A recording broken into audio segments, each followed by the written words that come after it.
Well, today uh, obviously we have moved into this place where we are all mediating online, and we have been analyzing it backward and forward, as most of you know. Here are all of the different tips and tricks and the advanced things. And so Colin and I thought, let's dial it back for a second and let's just break it down and let's just go over the initial. Here's how you do it. Let's make it nice and simple.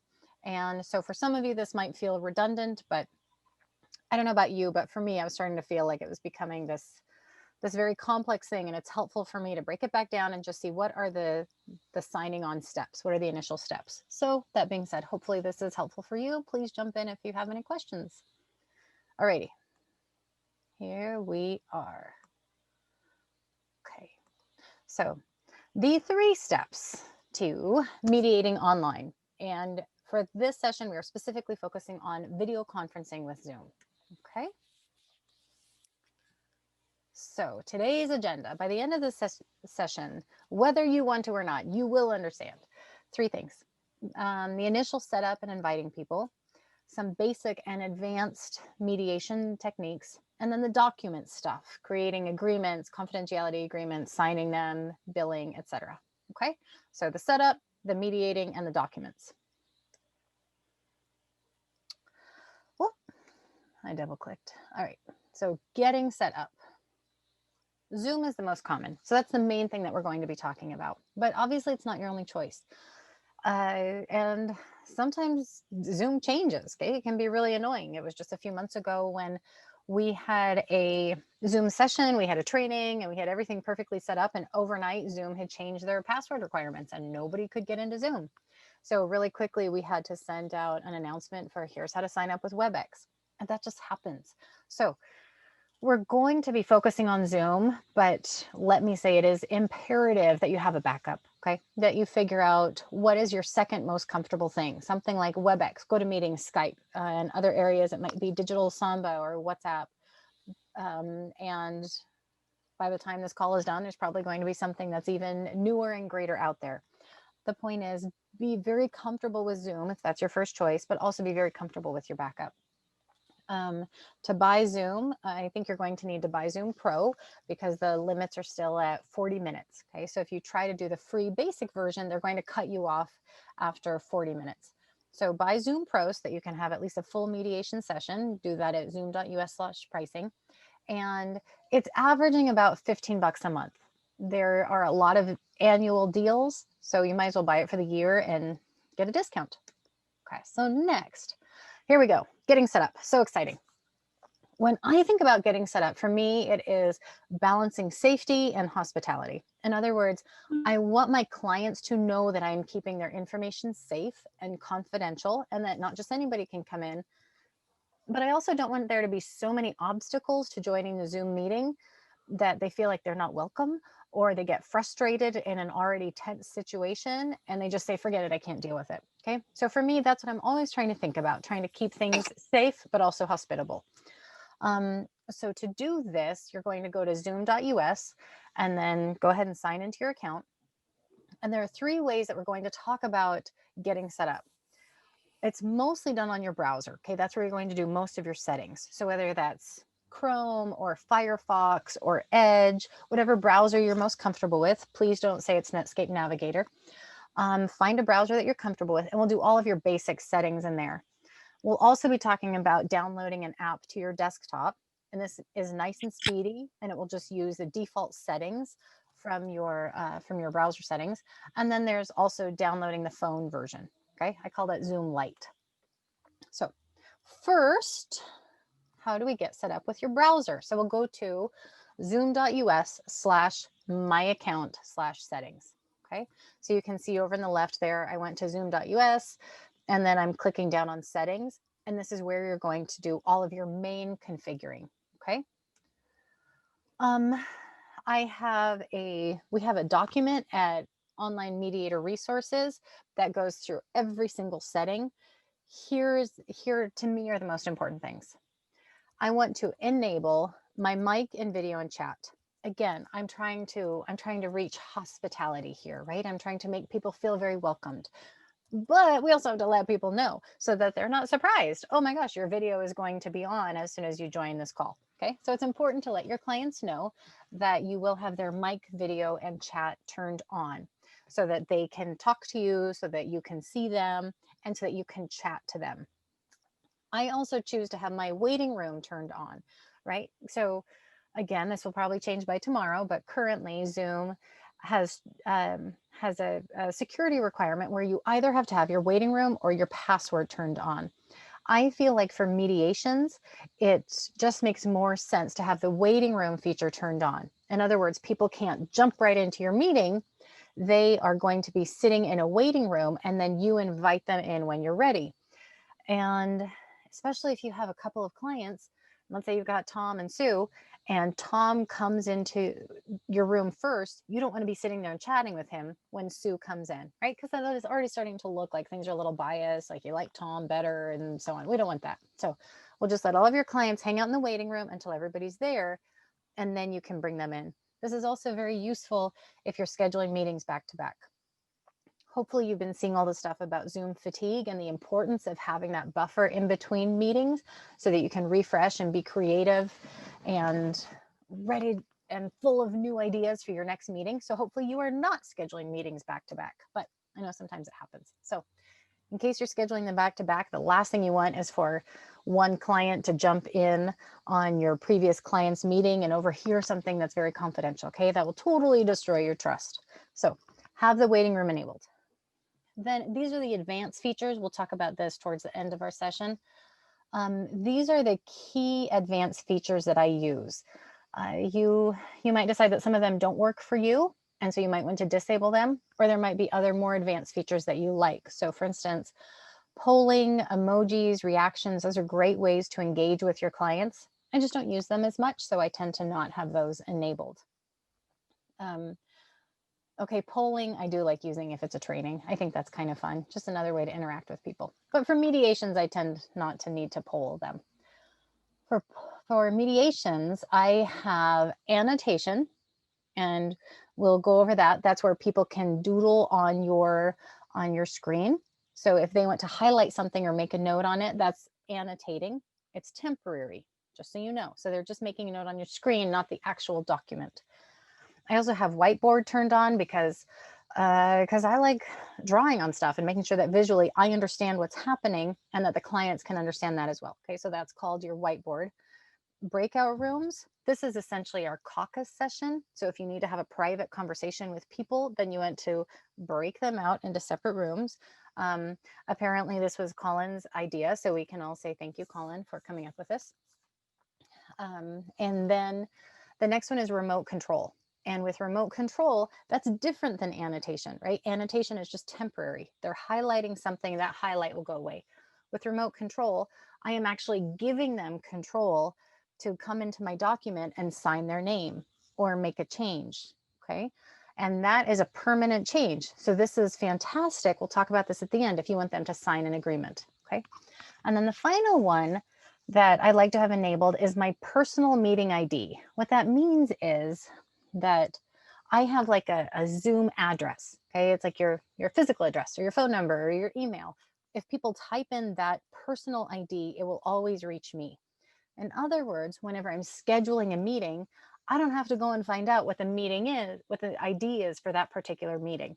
I'm just not organized enough to do that. I'll be totally honest. I don't want to have to keep track of all of those different meeting IDs and send them out to the correct clients. Instead, I have one personal meeting ID, and I just send that ID out to my clients whenever I schedule something. Okay, so that if you notice in Zoom, they'll say enable PMI, use PMI, send out PMI. That's what they're talking about. It's your personal meeting ID. Okay.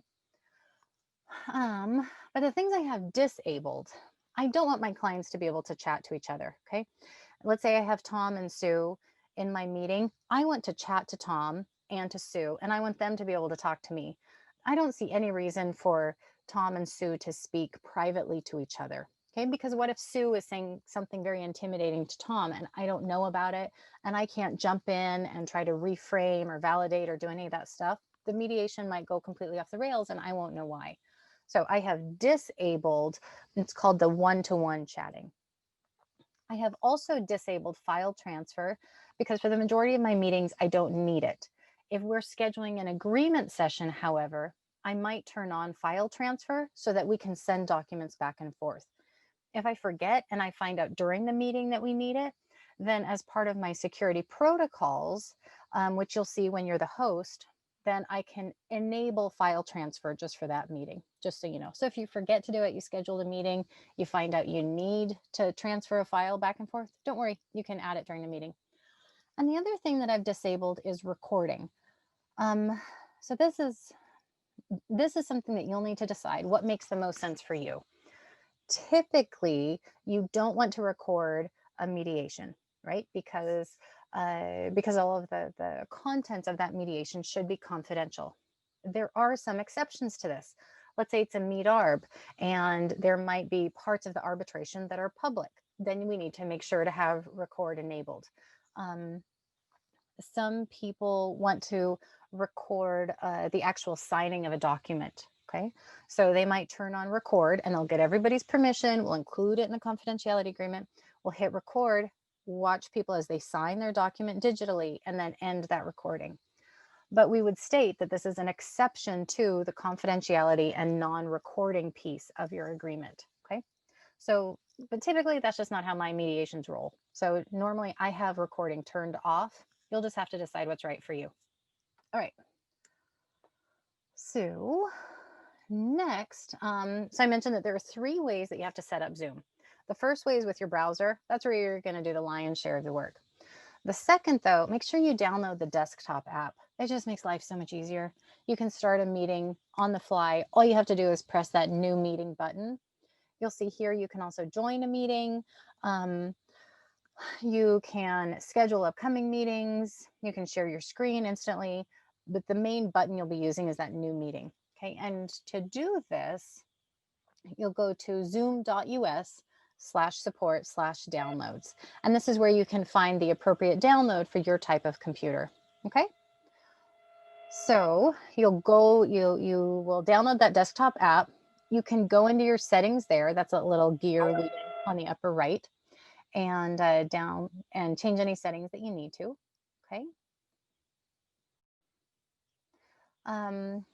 So again, the nice thing about the desktop app is that you won't be making overall changes, but you can change your settings just for that meeting. So remember that new meeting button that allows you to start a new meeting with your default settings. Nice and easy. And if you want anybody to join that meeting, you say all that they have to type in is your PMI. Remember, that's your personal meeting ID. Okay. Then the third way that you'll have to get set up, so there's your browser, right? You'll go into Chrome, Firefox, something like that. You'll download the app on your desktop just to make it really easy to start a meeting. I will say that desktop app, that has some nice integration options. So for instance, if you use Google Calendar and you're scheduling meetings with Google Calendar, then you can sync it with your desktop app, and then it will just automatically send out your Zoom invites with all of the necessary info from your Google Calendar or your Outlook calendar. All right. So you might want to play around in the settings and look at some of the integrations. Just anything that will save us time makes life wonderful, right? Okay, the third thing that we need is the phone app. And a lot of you are saying, Claire, that's ridiculous. I would never use Zoom on my phone. I cannot tell you how many times I have had to use Zoom on my phone because life, right? My computer overheats, or I drop it, or one time my son shoved a jelly bean in the HDMI port. Stuff happens. So it is really nice knowing that you have a backup on your phone to be able to contact your clients. Some important notes about this. First off, don't just download it. Make sure that you download it and then you actually sign in. Second, you might, if everything crashes, right? If your internet dies, you will not be able to pull up your personal meeting ID, right? Because you can't log into Zoom. You don't have any internet. So instead, make sure that you save your Zoom phone number and your Zoom meeting ID into your contacts in your phone. Again, sometimes life happens. Let's say you're out on the road and you completely forgot about a meeting, then you can log in really quickly and at least do an audio call, okay? So it's important to not just have all of those things downloaded, but to play with them a little bit. Make sure that you are comfortable logging in those emergency situations. I think the best thing that we can do to establish rapport and trustworthiness as a mediator is to be able to roll with the punches, right? If something happens, if your computer dies, to have a backup plan and to show that you are to laugh with it, right? And to be able to establish that rapport with your clients. Oh gosh, life happened again, and we're going to have to go to our backup plan, but to let them know that you already have a backup plan and to make that very clear to your clients. Again, I think it shows that you are a mediator who's prepared and somebody that they can trust. Okay, so have all of those three things figured out: your browser version, your desktop version, and then your phone. Your phone and your tablet app, those are pretty similar in that they are the light version. Okay, they work great when you're on the go and you have to be able to have an audio call with your clients or to be able to see them. That's really about it. You're not going to be doing all these cool features like the breakout rooms, or it's very complicated to share documents back and forth. So I wouldn't plan on that. If you just need to connect quickly with somebody though, then you know what? It's a great technology. It's just the light version. So the point of this is get cozy with all three. Okay, download all of them and make sure that you have spent some time testing them out, going in and out of the settings so that you can troubleshoot, because it's no fun to try to troubleshoot and not have an answer when your clients are there, right? You want to do all the troubleshooting beforehand. I'm so sorry. I saw that a chat came in and I missed it. Nope, you didn't miss it. I'm keeping an eye on the chat. I think it was from me. Okay, thank you. Just reinforcing what you said about it's good to have it on your phone just in case. Perfect. All right, so the summary here. In your browser settings, make sure that you enable audio, video, host chat, and file sharing if it is going to be an agreement session or something like that where you need to share a file. Disable recording and that one-to-one chat. Then download your desktop app to actually start a meeting and download your phone app for those on-the-go meetings, okay? So we have everything nice and set up. Now we actually have to schedule a meeting. So the key here is you want to keep it as simple as possible, okay? You want it to be simple for you, but also very simple for your clients. So to schedule a meeting, you can do that in your browser by clicking schedule. You can do that on your desktop app. There's a button there that says schedule. Again, we can also send an invite from your browser. It could be from a Google add-on. There's a Zoom browser where you can send invites. There's an Outlook browser. Zoom has taken over the world. It's going to be kind of hard to find something that doesn't have the ability to schedule a meeting at this point. And again, make sure that invite is super simple. And then here is the key where I think we often forget. Make sure to schedule a time to listen to concerns. Okay, for a lot of our clients, this is new. They might have Zoomed with grandparents or grandchildren before, but this is a new environment where they're sending documents. They need to know that they have a private time to speak with you. They need to know if they should have their video turned on. So make sure to schedule a time to just say, how are you doing with this? How can I help? How can I help you? How can I make sure that you are comfortable with this process? So when I am thinking about scheduling, I always go for the KISS method. Use whatever version of that acronym you like. I try to keep it simple. So I let them know the time and the date. And again, I'll often create that invite in my Google Calendar. And then I create the invite in Google and then I click add video conferencing. So it's nice and tied in. I don't have to do anything more than that. Then again, I add my personal meeting ID, right? That's your PMI. And this is something that's unique to you. And this will be the number that they can plug in. If they just go to Zoom, they can type in that number. Or if they call into Zoom, then they can just enter that number on the phone and join you via audio. Okay, so it's important that you know your personal meeting ID. I hate to say it, but right now I kind of feel like that's as important as our phone number. That's the main way that people are contacting us. Here's an example of my email that I go out to clients. Hey, join our Zoom meeting, October 3rd, 9 a.m. Pacific Standard Time.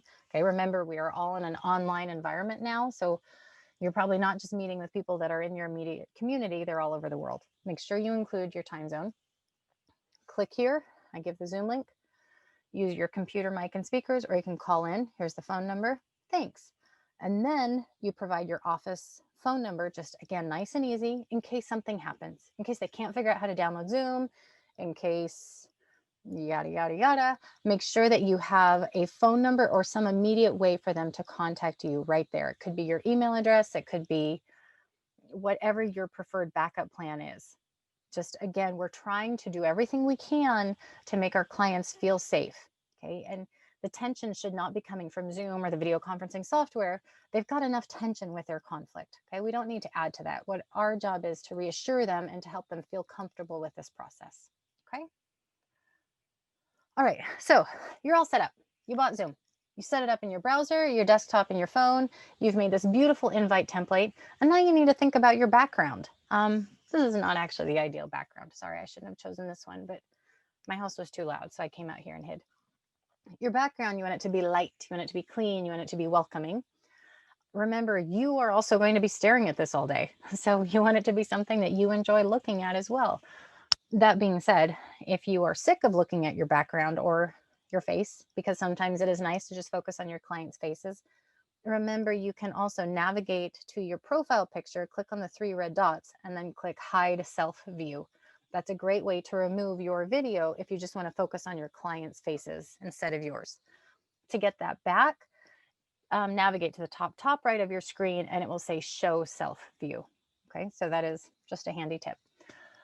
It's also important that you don't have anything identifying in your background. So for instance, if people can see out a window, you don't want to have it say Main and Vine streets, okay, outside of your window. There shouldn't be anything where people could come and find you. I mean, let's face it, sometimes people are not happy with the mediation process, and you need to keep yourself as safe as you possibly can. And this is one of the ways that we can do that. So nothing identifying in the background. And of course, have a quality microphone and camera. If your microphone isn't working, make sure you have some kind of a wired headset. People often ask what type of headset we're using, and the answer for me really is a new one. I find that after a couple months, they're just not doing well. And so long as I have something new, then it seems like the audio quality is pretty decent, I hope. Let me know if it's not. Okay, so quality mic and camera. We want to be, I like to say, about 18 inches from your camera. I think that that's a good distance, right? Your head should take up the majority of the space there. Another thing to think about, okay, this one is pretty nitpicky. But remember, we have to be nitpicky about this stuff because your clients do not have very much information about you, right? They don't get to see that you have on funny little kitten socks, or that you have a mug with a Doctor Who logo on it, and so have some way to relate to you that way. They don't have that. The only thing that they have is this little 1-inch square of your face, and that's it. So we have to be kind of intentional about what information we are displaying here. All right. So we want to make sure that we are portraying the background that we like, and also our placement in that. Right now, I am trying to be very balanced, right? I'm trying to be in the middle of the screen. I am trying to show that we have equal respect and that we are all partners in this, working through this conflict together. But let's say I'm trying to establish that I'm trustworthy and I'm way down here. Do I look trustworthy to you? Heck no, I look like a little mouse. Or if I'm trying to establish rapport and let you know that you can feel safe, but I'm way up here looking down at you, then you're not going to feel welcomed, right? You're going to feel intimidated, like I'm trying to do a power play. So nitpicky stuff, but remember, this is the only information that your clients have. So it's important to just be cognizant of it, okay? That you are continually showing them that you are trustworthy and that this is a safe place. Okay, enough about that. So, all right, so you have done a lot of good work getting all set up, right? You have thought through the process. You know that you have kept everything confidential, that this information is secure. Now we need to find a way to communicate that information to our clients, right? Because they didn't go through this process with you. They don't know everything that you did to make sure that you are safeguarding their information. So now in the next phase, we're going to schedule a time to just do a quick check-in with your clients and alleviate any concerns. And because for a lot of people, this is a new process, right? This might not be something that's very comfortable to them. So often what I will do is schedule a quick 5-minute initial session. This isn't to talk about the content. I try to keep it at 5 minutes to let them know we're just doing an AV test so that they don't think they have to prepare for anything. They don't have to get nervous about it. The only thing that we're doing is checking their camera and their mic to make sure it all works, that they know how to log in. After that, those fears go away. And then for the next session, they can just focus on the actual content of the conflict. Um, so it's an AV test, but it's also doing a couple of other things. Typically at this point, before mediation is scheduled, you might have talked to them on the phone, you might have met them at a conference, you have done something else to establish rapport. When we're online, we haven't done that. They've probably visited your website or they saw your name on a directory. So the AV test isn't just about getting to know their mic and camera. It's about them getting to know you. It's about you doing everything that you can to establish that rapport. So we'll log in and then take 5 minutes testing things, but also make sure that you're continually checking in with them so that they know for the actual mediation session, okay, this is cool. Claire might actually listen to what I have to say. I feel safe about this. So the way that we do that is just asking them, how are you feeling about this process? Do you have any concerns? What can I do to make this go smoother for you? Are there any concerns you have with the other client? Do you want to make sure that we have a time to speak privately? Let me explain the backup process for you. I'll tell you how long I expect this to take. Okay. You're just trying to alleviate all of those concerns again, so they can get that stuff out of their head and just be fully prepared to focus on mediation. So that's our next session. And I put it in here as just one session. But the fact is, as people are moving more online, we're not really, let me say this differently. Fewer people are doing those 4 hour and 8 hour Mondo sessions that you would traditionally hear about. Instead, a lot of people, because they're recognizing that Zoom fatigue is real and people just cannot stay engaged for that long, they're scheduling shorter sessions that are just issue focused. So instead of being hour focused, where we say, okay, let's schedule 4 hours, we'll get through as much as we can. Instead, you might just schedule a 45-minute session or an hour session. If you go beyond that, you're going to need to give your clients a break and yourself a break. So I try to schedule shorter sessions, and we just plan on focusing on certain issues during each session. I'll schedule it. I'll send a reminder. Again, you can have Zoom do all of that for you, and then figure out what is the best way to connect with your clients for that session. It might be video, especially in the beginning if we're trying to establish rapport.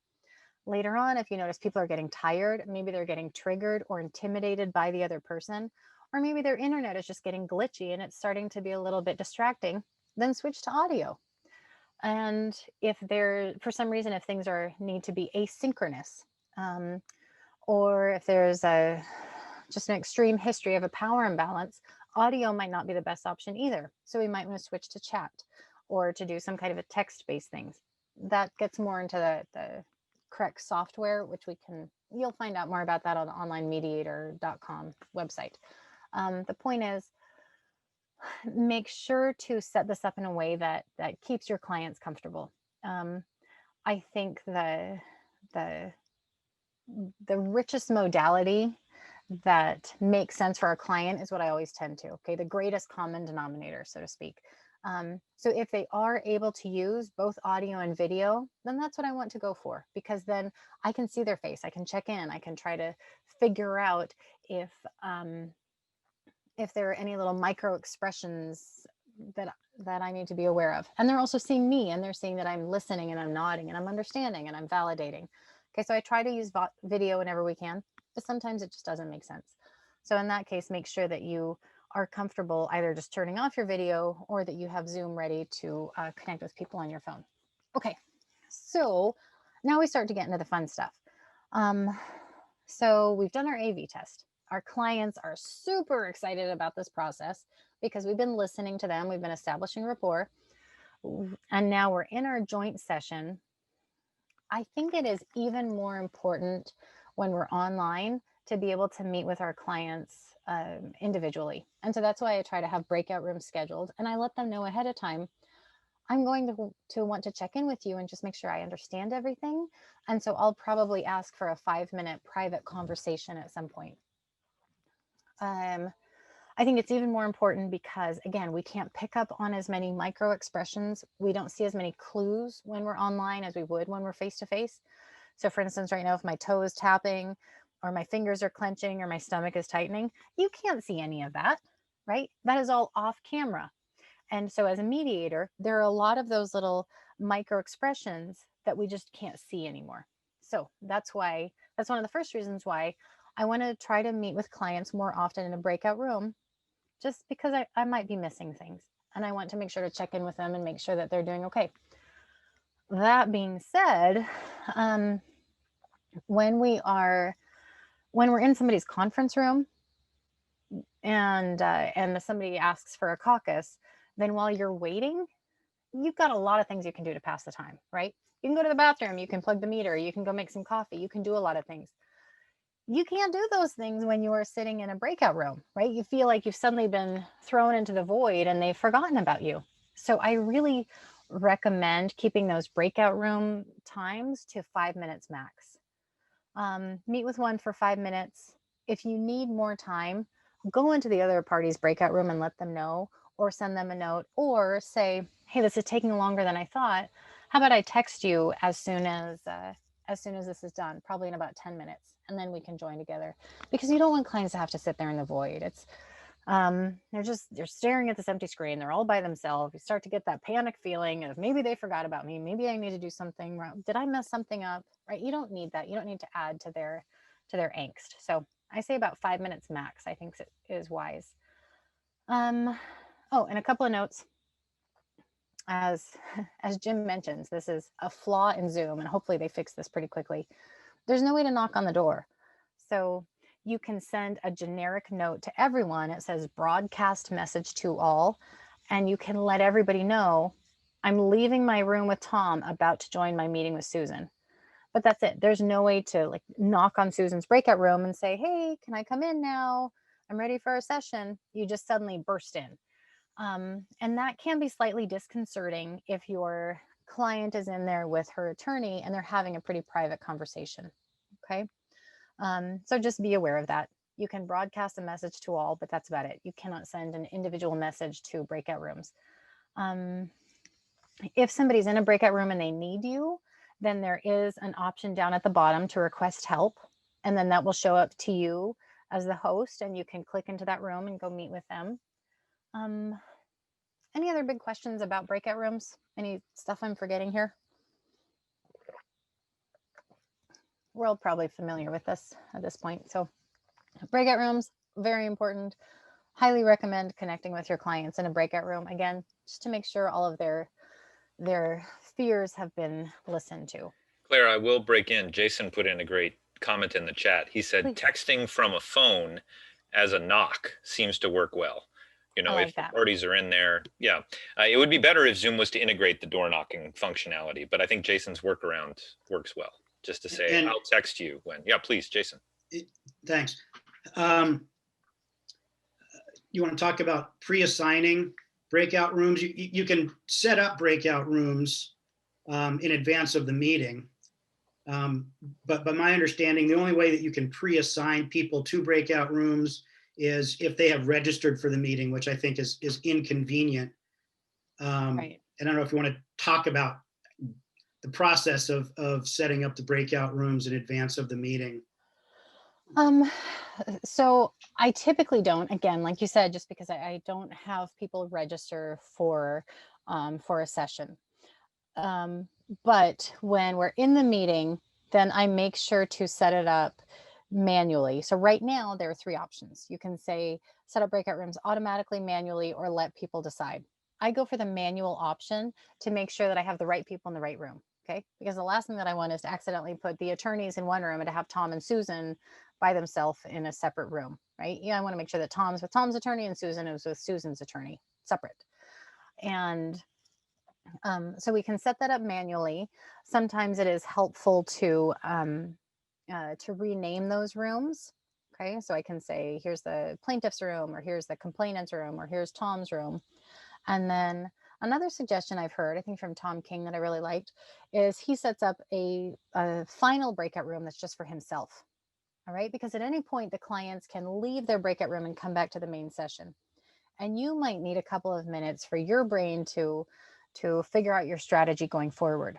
So if you want a private place for yourself, then you can set up your own breakout room and just join that one. Hang out for a couple of minutes, gather your notes and your thoughts, and then come back to the main room. Yeah, and if I can, Please. for my mediations, I know that the parties are going to be in separate rooms a majority, if not all of the time. And so I'll set the breakup rooms ahead of the meeting. And then now I try and tell people, because I don't want them coming into the lobby at the same time, I'll just tell them it may be a minute or two while I put party A in their breakout room before I let you into the waiting room. And that way they're not wondering what's going on. Perfect. Perfect. I love it. One issue that I've often run into is,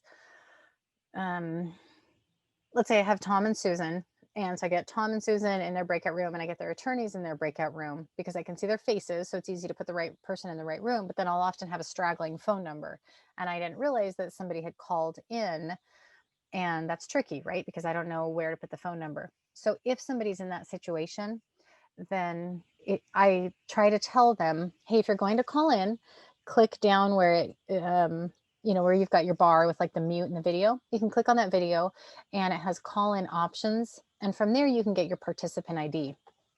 So then when I call in, I enter that participant ID and it merges my phone call with my face on Zoom.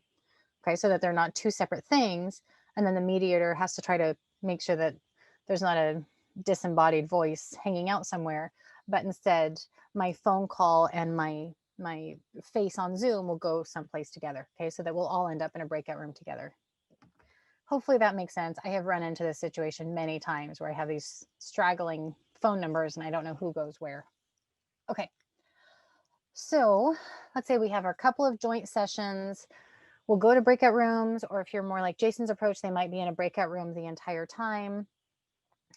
Or you might just be scheduling a series of individual sessions. Again, if they're doing these shorter sessions, it might make sense to do 30 minutes with one client and then do 30 minutes with the next client. That seems to be the trend right now, that we are seeing shorter sessions, but also faster and more flexible sessions. In other words, why wait 3 weeks out to schedule a meeting if your clients are available on a Saturday morning, or if it's more convenient for them to do a half an hour Thursday evening after the kiddos have gone to sleep and they can focus on the mediation. Okay, so we're seeing a lot more flexibility and creativity in terms of scheduling the mediation, shorter chunks that are scheduled sooner, because that's where the world is moving, right? We're expecting bullet points of everything and we're expecting it now. And I am seeing I'm seeing a lot of success from mediators that are being more accommodating to those client expectations. Okay, so let's say we've done all of that work, then we will often move into an agreement session. This might be something that you've created the whole time. It might be something that you create on your own, or you might choose to have the clients be part of that agreement process. If so, then make sure that you've turned on screen sharing, right? So that you can share your screen and they can see the agreement. And so we can edit that together in a joint session, or I can meet privately with people in a breakout room, get their feedback on it, edit it, take it to the other room, edit it, and just do some shuttle diplomacy that way. Or just have them gather all of their thoughts in those individual sessions, combine them, and then email them out to clients. Okay. So there's a few different approaches to that. Again, I am seeing more people move to these agreement sessions. When I started mediating about 20 years ago, it was we would only create the agreements at the office after the mediation was over and then send them to clients. And I'm definitely seeing a switch in that there is kind of an agreement creation session where we go through this process together. All righty. So that is the typical mediation process, but let's talk about some of the advanced features. I remember when I was in college and they studied what people retained when they would cram for a test. And they found that people really just retained the topic sentences. In other words, whenever there was a transition, right? Whenever there was something new, then your brain would go, oh, something new. I better wake up and pay attention. And it's really the same thing with mediation, that clients are most engaged when there's something new and exciting. And it could be a bit of new information from the other client, or if your clients are starting to get overwhelmed, if they're triggered, or if they're getting frustrated, or if they are just saying, I'm tuning out, I don't want to be a part of this anymore, then I think it's very helpful to feel facile with these advanced features to help keep them engaged. Okay. So it could be something very simple like sharing your screen. So I would share my screen so that they can see my notes while they're giving their opening statement to make sure that I'm hearing everything and I understand it. Or as I'm creating an agenda, something like that. It's fun to see that movement happening. Okay, so sharing the screen is a simple way to keep them engaged. Breakout rooms, again, we'll manually send them to separate rooms. But these next three are a little bit more fun. So a whiteboard, that looks like, I'm just going down to new share, clicking on whiteboard and clicking share. That looks like this, okay? And FYI, I really need to get a screen pen because I have horrible handwriting. So just know if you're doing this, you probably should have a stylus, because if you're doing it with your fingers, it's just not that pretty. But this can be a great way to interact with your clients and say something like, okay, now help me understand. This is the office structure and your office is over here. And every day to get to the conference room, you have to walk by Susie's office. And so the frustration, right? And I'm just trying to visualize everything. And what's great about this is you can annotate and ask your clients to get engaged as well, right? And now we're moving them from the angry defensive mode where they're just sitting back and watching the mediator try to fix things, but now they're getting engaged and involved, and this starts to bring out those creative collaborative juices so that they can start to be involved in crafting their agreement. Jamie, Jason, I don't know if anybody feels like jumping in and annotating, just as an example here, but what you need to do to annotate, remember, you bring your mouse up to the top of the screen and then a toolbar drops down. Once that toolbar drops down, go to the far right and you'll click where it says view options and then drop down to where it says annotate. Okay, so top of the screen, far right, drop down to where it says annotate, and there we can see Casey has just made a note on our screen. As a reminder, this is a temporary note. Okay, she put that little squiggle. And this can be very helpful to help visualize something on the whiteboard, to understand, to make sure that we all are seeing the same thing and coming at it from the same angle. This can also be very helpful when you're creating documents. You might want them to highlight something, to underline something, to say, you totally misunderstood that, Claire. You did not capture my idea at all. Let me just erase all of that and I'll rewrite what this should actually look like. Okay, so annotating, again, great way to get people engaged and feeling like they're a part of designing this process. Okay. But again, this is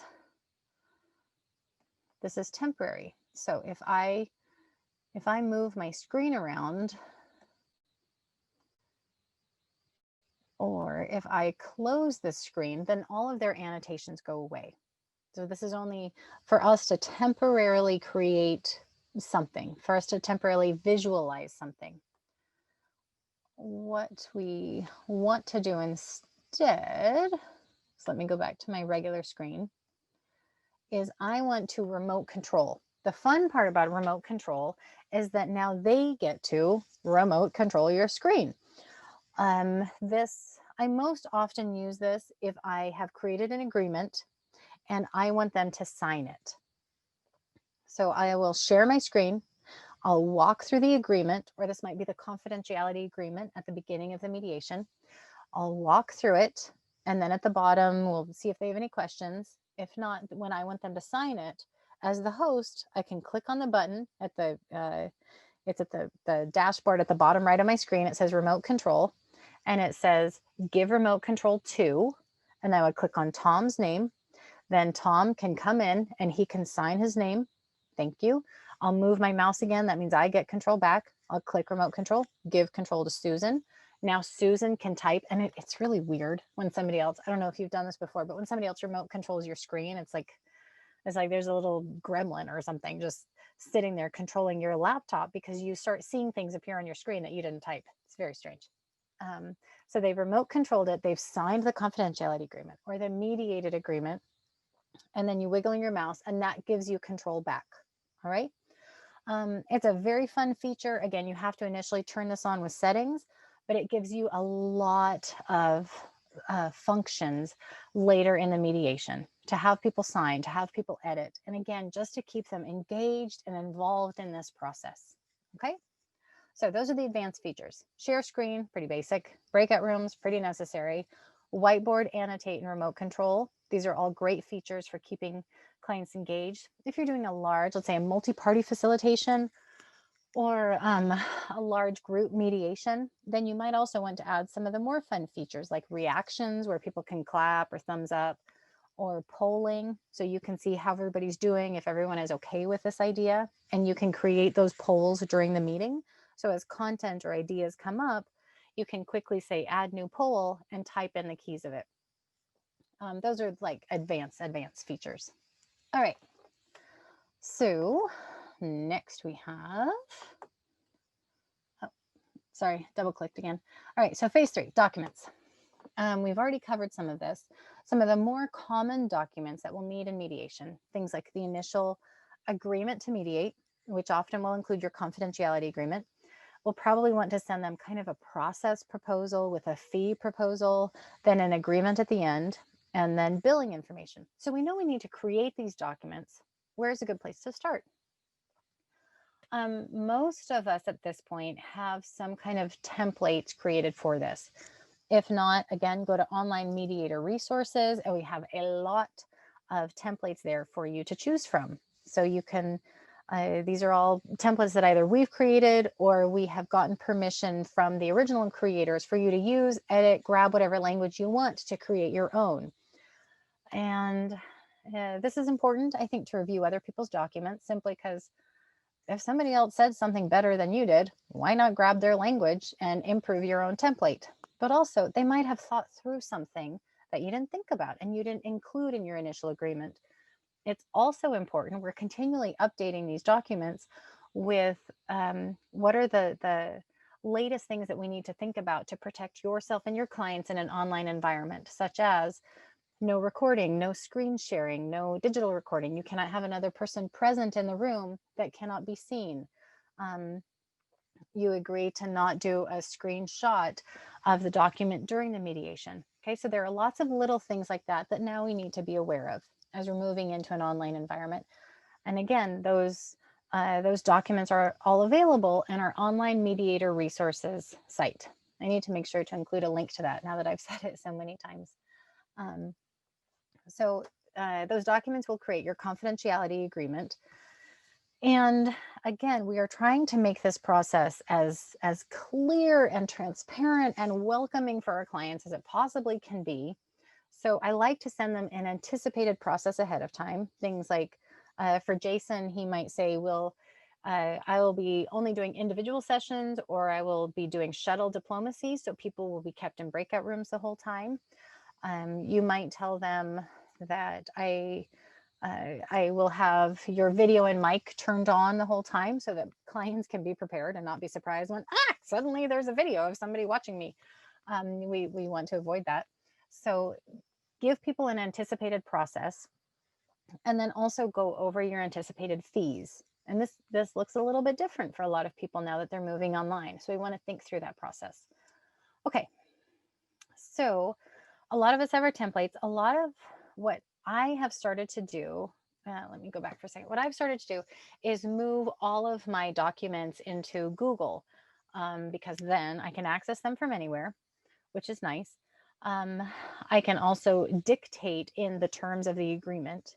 Okay, so if somebody is saying something exactly how they like it during the mediation, I will open up my agreement document in Google and I'll click dictate, or you can use Drag and Speak or any voice to text software like that, and it allows them to create the terms of the agreement while we're in the middle of the Zoom setting. The other thing that I like about Google is that it has instant closed captioning. I think this is just an amazing feature, and for clients that need that accommodation, or where that captioning is helpful, or if it's something very specific and there's a chance that we might be speaking over each other and losing some of those details, then turning on that captioning ensures that we can see exactly what people are saying, right? To make sure that none of those details are lost, which could derail the agreement down the road. So again, I have all of my documents. I have moved most of them into Google so that then I can dictate into them, and I can use the captioning feature when I'm in Google working on those documents. Okay, so for me, that's where I've started. I began by creating these documents and then moving them all into Google. Again, after we have created those documents, then you can use remote control to have your clients sign those documents during the meeting, which is nice. It just makes things move so fast, and it's nice and easy, okay? Or if you don't want them to sign during the meeting, then you can also create agreements with DocuSign or Adobe. Some thoughts though, if you're using one of these third-party services, first you gotta make sure it's secure. Okay, so a trusted name like DocuSign or Adobe. And then you also want to have lots of spots in there to get your clients to pay attention. Again, people pay attention to transitions. So you don't want to have this lengthy legalese document that they're never going to read or fully understand. Instead, have lots of bullet points with initials for them to confirm that they have read and understood. Shorter text, they'll pay more attention to than longer text. And make sure to include in there some type of online protection, right? So ensuring that people haven't been recording or eavesdropping or screenshotting this mediation session. Okay, so those are some thoughts for creating your documents. Again, we can always print them out, sign them to people to scan, and have them sign it back. Okay, that has always worked and hopefully will always work. So now we get to move to the money part, okay? So for billing, a lot of people are changing how they're doing this. And I think what people are trying to avoid is that feeling that mediators are part of a legal community, or that they're padding their hours, or that the more they can draw out a mediation, the more money they get, right? That just doesn't feel good. So anything that we can do to avoid that appearance is great. And that might look like a flat rate, or Michael Orrit does different tiers of options once he finds out what issues are involved in their divorce, right? If there are younger kids, if there's a house, if there are complex assets, then he can give them package A, B, or C and break down what that includes. And it's just a flat rate, which makes you feel really good, right? The last thing that clients need to worry about is how much money something costs. And we don't want clients to be afraid that if they bring this up, it's going to cost too much. It's going to drag out the mediation more. You know, we want clients to feel comfortable sharing the information that they need to be able to settle a case. So while everything is switching right now, people are moving online, this might be a good time to examine all of your different processes, including billing. Does it still make sense to do an hourly rate? Or do you want to switch to a flat rate? Or do you want to do a retainer ahead of time? Or I'm seeing a lot of people doing these chunks of time where they're just billing for individual issues. And so people will hire them for half an hour of time or an hour of time, and they'll just hire the mediator for as much time as they need, which is a very different approach. But again, it feels fresh and it feels new and flexible, and this works with clients on their schedule, right? So this feels a little bit more like what clients are looking for right now. Again, you want to send them a proposal. Here's the anticipated process, and also here's what I expect it to include. And then make sure you include many times, here's how to pay me, right? I am helping you resolve this conflict. Now, pay me for it. So let them know if you expect payment ahead of time or after, and how often you'll be billing them. And you want to find something that is trusted and it's easy. Okay, it should be very simple for people to pay you, and you should be able to trust that their money will be safe. PayPal, Square, Stripe, just make sure to look into one of the accredited DigiCert type of a platform. All right. Okay, so let's do a quick recap here. Mediating online. We got 3 steps. Number 1, you want to set it up online on your desktop and a mobile app, enable the features that you want, and then send people an invite that includes your meeting ID. Second, do your thing, mediate with clients, schedule a test session with them so that we can establish rapport, make sure everything is feeling good. Schedule a joint session, or this can be a series of individual sessions, and maybe a final session to do all of the agreement signing. Try to be comfortable with a few advanced features just so that you have different ways to interact with your clients, things like breakout rooms, whiteboard, annotation, remote control. Okay. And then finally, make sure to figure out what documents you need to create. I like having those in an online place like Google, but you might find something else that works better for you. Some place that allows you and your clients to edit it in real time, and then decide if you want to have your clients sign now. Maybe you want them to sign a confidentiality agreement online using remote control, and then maybe the mediated agreement using something like DocuSign. And then you just figure out how you want to get paid. So select a payment platform that is simple. All right. So there we go. We would love to continue working with you. If you have any questions, we're at admin@mediate.com.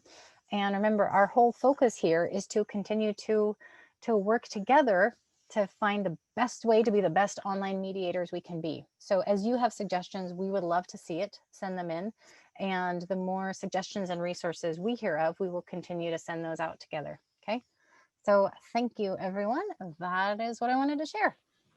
Fantastic, Claire. Thank you so much. Yeah, I think it's very helpful to go step by step through all of these things. Does anybody have any questions for Claire about what she shared? I've actually got some slides I want to share too, talking about security and some iCoder best practices. But any questions, particularly clarifying questions for Claire? We can take a couple questions at the end as well. Yeah, ahead, Casey. So one question I have is about, taking a retainer, right? Mhm. If you take a retainer, or I've heard some mediators call it a deposit, at least in my state as an attorney, right, I've got to treat those funds separately. And so are you finding that you're able to accommodate that with some of these services that are, Stripe and Square and that kind of thing? Like I've been using LawPay because it lets me easily, I can send out a little invoice or something and it goes straight in the operating account if it's for current services, or in the trust account if it's for future services. Sure. So a couple of points about that I know of, and then I'd love to hear other people's point of view. So there are some states where if you are operating as a mediator, then you are held to a different standard, right? You can treat your mediation funds differently than you can your lawyer funds. But another point is, if you do need to keep those funds separate, then with a lot of these platforms, you can send them into separate accounts, right? So you can send them into an escrow or some type of a holding account.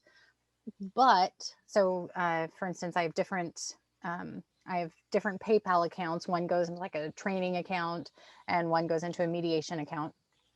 But make sure that whatever service you're working with can go into a business account. So Zelle, Venmo, places like that, they're more community oriented. They will not deposit into a business account. So as you're researching it, make sure you think through that. How many funds can you transfer per day, and what type of an account can you connect with? What are some other points about this? Go ahead. Yeah, let me Gina. just weigh in on this. Yeah. As someone who worked at PayPal for a lot of years, I know a lot about payment options. This is actually a problem we're working on, Casey, because I think mediators want to have, I think LawPay is a good option. Another one that I've worked with is called Gravity Legal. Gravity Payments is a big payments company like Square and PayPal, but they've created a division called Gravity Legal. And again, when you get a payment in, you can decide whether or not it goes into trust or whether or not it's paid directly based on the regulations that you're subject to. But this is something we're thinking about at Mediate. We might want to provide our own payment channel as well, just to provide something that is very specific to the needs of mediators. So stay tuned. I think there'll be more coming about that. But I think LawPay and Gravity Legal are two options if you're looking to receive payments into a traditional legal structure. Jamie, yep. I think just based on the biggest area that you can get disbarred for is the client funds area. So I'm really careful. First of all, I hate retainers. I practiced my whole career and took 3 retainers because of that. And then now I think if I were going to take a retainer, I would put it in that trust account that's already set up. State bar gets the interest, all that. I just would be worried about that. Just as an attorney, that maybe that's just my mindset because of 36 years of doing it Sure. that way. And I just have seen that's how people lose their license. If you care about keeping your license, if you just want to be a mediator, then Well, you know, everybody's, well, maybe I'll lose my who license. cares about your license? That's No, all. I No, think it does make sense to be very, very thoughtful about that. You know, Yeah, you because don't that want has to be a particular kind of account in California. So as I said, stay tuned. We want to put together some specific solutions that work for the mediation, because there's no payment company that's focused just on mediation right now. But I think the legal pay companies are the ones that are most sensitive to some of the things that Casey and Jamie are raising. So Law Pay and Gravity Legal are two good options. Good. Yeah. And I use Law Pay. Too. Good.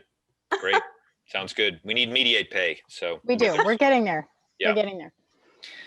Okay, well, if you don't mind, let me just share my screens. There's a couple things that I'd like to Please. share before we wrap, because I think a lot of people want to go check out the election. Oh, I just said Google and my cell phone sprung to life. Go to bed.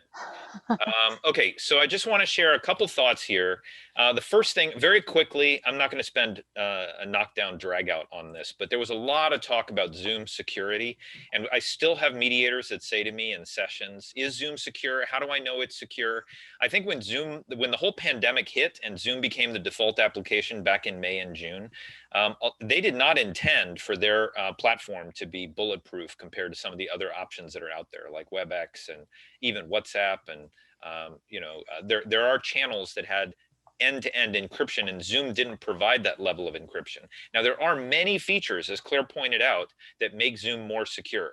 And I think one of the reasons why Zoom made the choice that you have to have a waiting room or you have to have a passcode was because they were getting all this bad press about Zoom bombing. And I think we just had a question in the chat as well about unauthorized people just coming into your fixed personal meeting ID. Now, I still do use a personal meeting ID, but Zoom forced me now to use a passcode.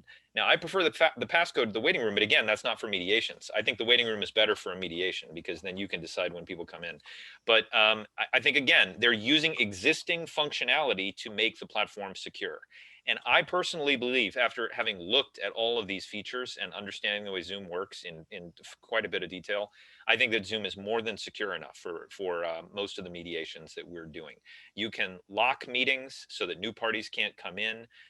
You can mute parties. You can decide, who can chat and when they can chat. As Claire mentioned, you can prevent party to chat. So if you know your settings and you go in and you follow Claire's best practices, I think Zoom is plenty secure.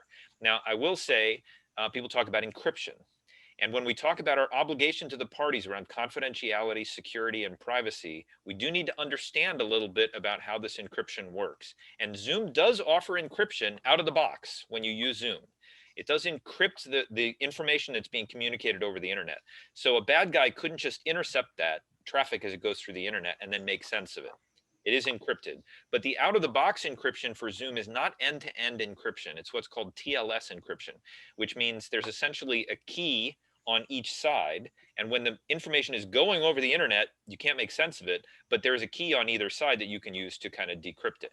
Now, end-to-end encryption is a higher bar where it's actually encrypted on the device of the participants, which means no one can get into it aside from the actual participants in the case. And for a long time, Zoom did not offer end-to-end encryption.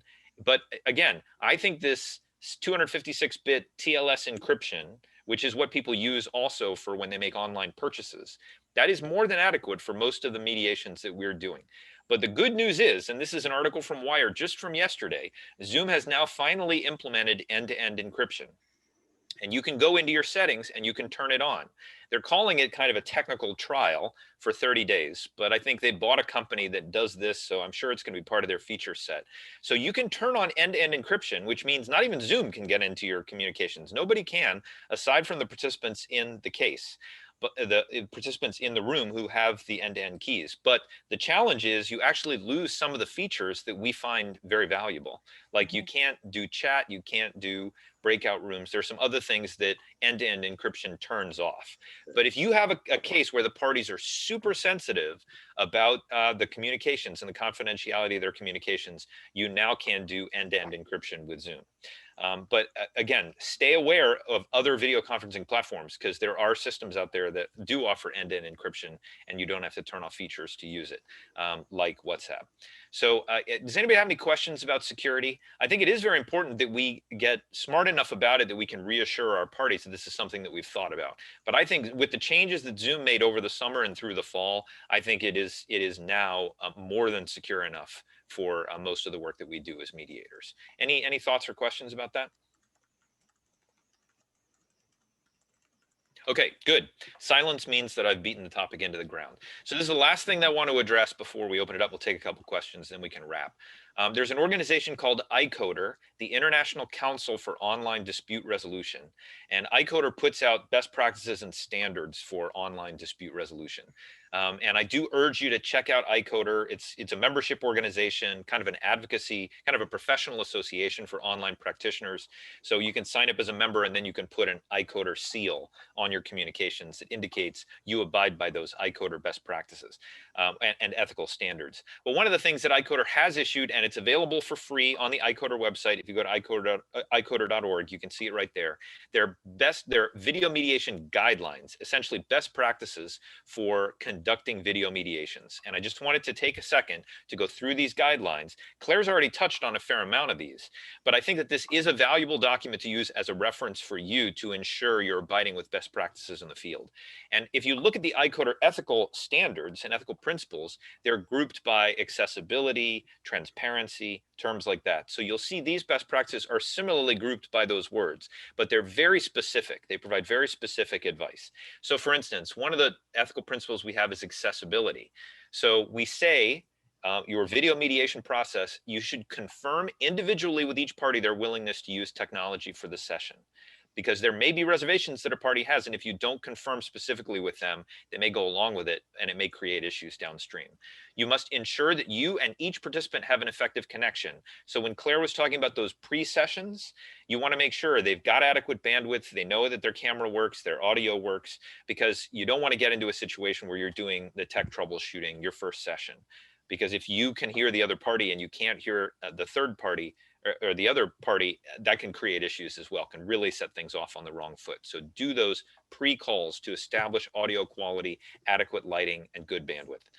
Also, use a video conferencing platform that's free to parties. Don't make them pay, and reliable and easy to log into. And again, I think Zoom meets that need, but there are other platforms that similarly meet that need.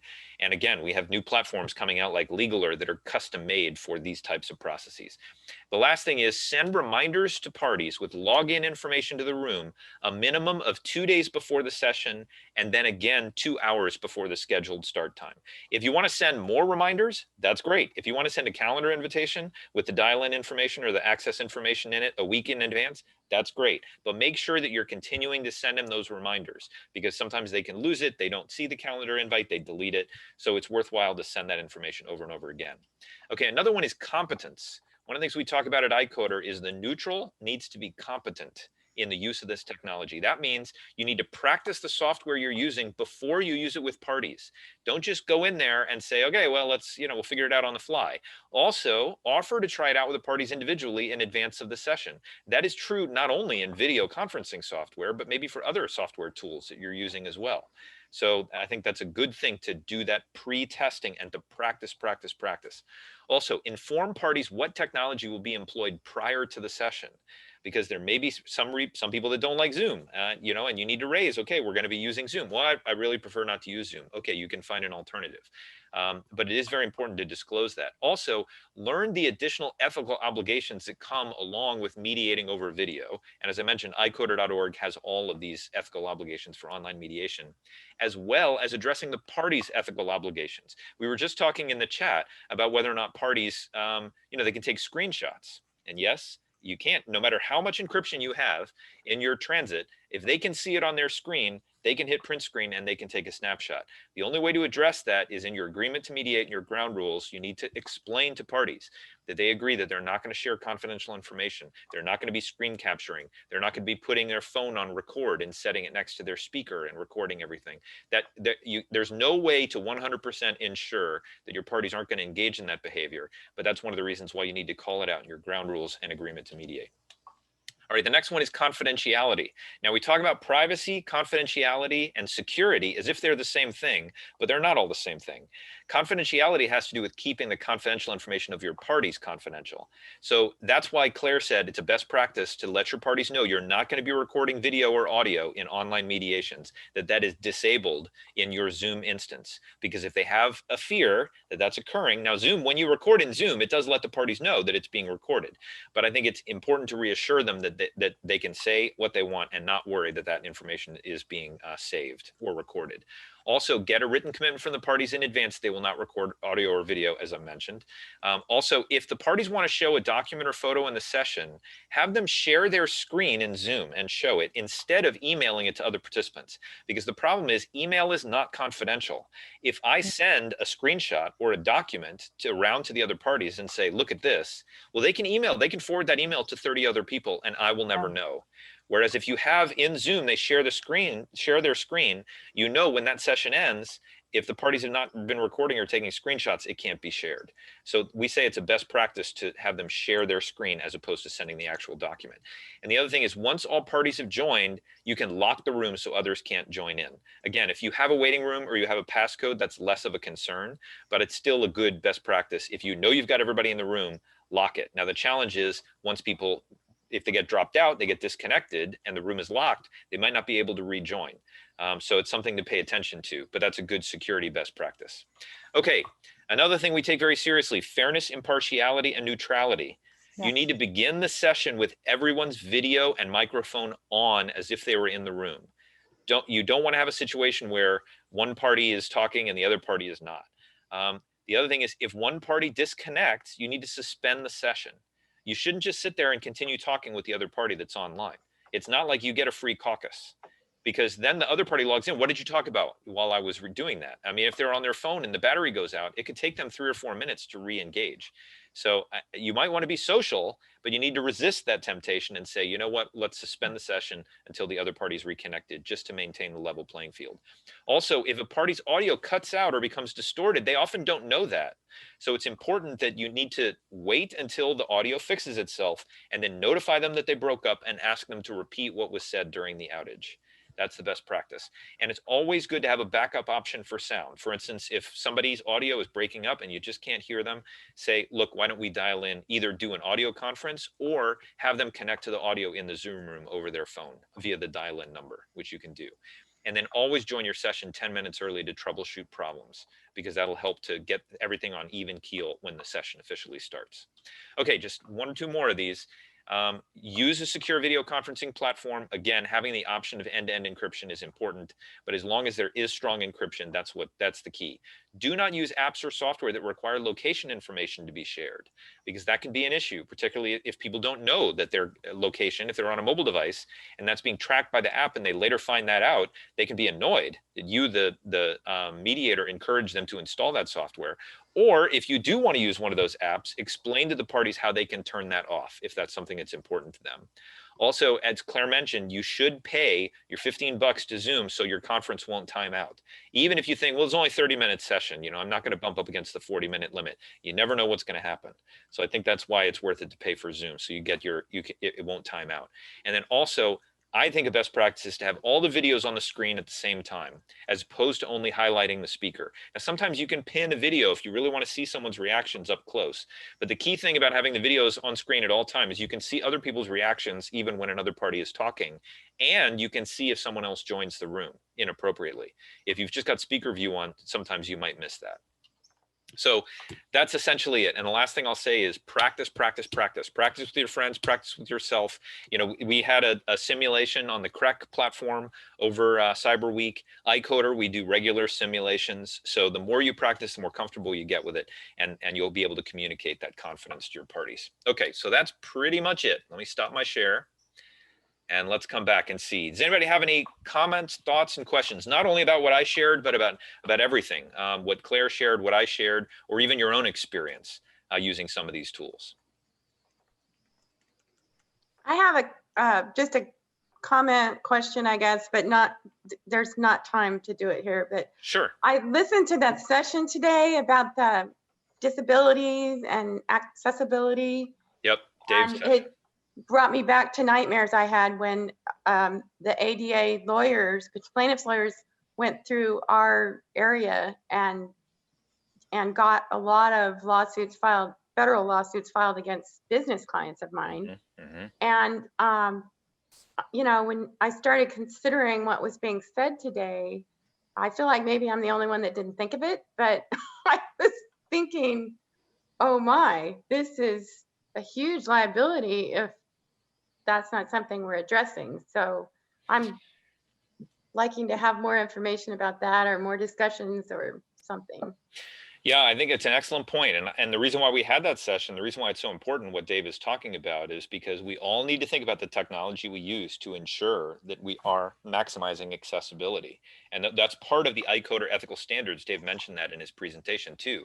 If we say we're going to provide equal accessibility to our platforms, we need to think about differently abled individuals. I don't think that there's a lot of examples, at least that I know of attorneys filing suit based on online lack of accommodation. But I think he was it's coming. talking about it. Yeah, Dave was talking about that. It's coming, Yeah. especially because now the whole world we're pandemic enabled. So it actually is not that hard to choose tools that have thought through accessibility and disability accommodation. Right. And I know Zoom has thought about that. So when we utilize these tools, it's worth it to think through, okay, can I do some research and see, is this accessible to people that may have limited visual issues or hearing Right. issues or alternative screen readers or some of those types of issues that Dave was talking about today. So I think it's a great thing to raise, Jamie, and it's something we should all be aware of. I know more about. Absolutely. And for instance, if one of your clients speaks English as a second language, then asking them to create and edit and sign an agreement in the middle of a session probably isn't the right thing to do, you know. But instead, create the agreement, send it to them, give them time to speak through it with the translator or research it and know that they're comfortable with it, and then come back and sign it another time. Yeah, good. I see Natasha asked about WhatsApp. Yeah. And she said, what other features that are useful for mediation? So I did a training in Nigeria, and I was like, let's use Zoom. We love Zoom. And people said, no, we use WhatsApp. WhatsApp is in everyone's pocket. The main benefit of WhatsApp is it's free and it's extremely convenient, and everyone has access to it. In certain parts of the world, WhatsApp is the new phone. Nobody even uses their phone anymore because everything's happening over WhatsApp. So the convenience is a big plus. But WhatsApp was not set up with meetings in mind. It's not the same thing as Zoom. You know, it doesn't really work well if I think that it's limited to only a couple participants, 5 or 6 participants, something like that. So I think the convenience is the big plus. I do think end-to-end encryption is great. That was something that they committed to very early on. So it is very secure. But, you know, I think there are some workarounds that are necessary. I find that WhatsApp is a little bit better for caucusing. Like if you're going to video chat with your parties in a caucus, WhatsApp is great. If you're going to have a joint meeting, I think a tool like Zoom may be better, or Google Meet or WebEx or GoToMeeting or something like that. But I need to experiment more with it. I know Chitu Nagarajan, who I work with very closely in India, she said everybody uses WhatsApp there. So she's trying to put together some documents that list the best practices for the use of WhatsApp in online mediation. So, so yeah. I think WhatsApp, a lot of promise and potential there, but not nearly as much functionality and flexibility as Zoom. Claire, I don't know if you have any thoughts on that. I'm sure you've all heard me say this, but I think about them as, I've got the food that I like at home, right? I know exactly how I like my flavors and how I like to prepare everything. And for me, that's Zoom. That's something that I'm very comfortable with. But sometimes you're out on the road and situations change. And so you need to know what's your second option, your fast food option. And so I think it's great if we all say, yes, we're familiar with Zoom, let's use it. But it is imperative that you become familiar with something else, whether it's WhatsApp, whether it's WebEx, right? Make sure that you're comfortable with a backup and let your clients know what that backup is. Yeah, I will also say in the beginning, when people started using video mediation, I felt like parties would follow the suggestion of the mediator pretty much 99% of the time. Now I'm hearing from mediators that the parties are coming in and saying, no, we want to do this on FaceTime. Or no, we want to do this on Skype. Like they have their own opinions. So then you got to kind of be on the fly. Oh, okay, well, I got to go figure out this platform. So that kind of flexibility can help you meet the parties where they are, because they're going to have strong opinions. Exactly. Yeah. Yeah, good. Good. Okay. There's also MS Teams. I think if you're going to have a Mm. very complex facilitation, have lots of parties, lots of assignments, and different tasks for people, then I think MS Teams is fantastic just because of all the different functions that it has, where you can check in with people, check on their calendars, post ideas. But for the normal mediation, I think it's just a little bit too complex. Absolutely. Yeah. All right. Okay. Any other thoughts, questions? People like your analogy, Claire, about the fast food. I like it. I think we're it's dinner hungry. time. Yeah. Zoom is Applebee's. WhatsApp is McDonald's. And so I don't know. We'll have Yeah. to figure that out. Yeah. I like Jason's painting. We love that It's painting. gorgeous. Jason. I We know. love it. It's Gorgeous. your signature. You should put that on your webpage. Thank you. That's a great idea, actually. I like it. All right. Well, with that, why don't we all go release ourselves to the drama of the election? Thank you so Perfect. much for joining in, everyone. Good to We will see post everybody. this recording tomorrow. Claire, thank you so much. This is incredibly Thank helpful. you. I think Yeah. oftentimes at Cyberweek, we have very high level, very sophisticated conversations, deep in the weeds about specific aspects of ODR. But to have a session like this is clear, 1, 2, 3 steps. I bet this is going to end up being one of our most streamed recordings from this as we spread the word It's about just it. So. that's nice and simple. That's how my brain works.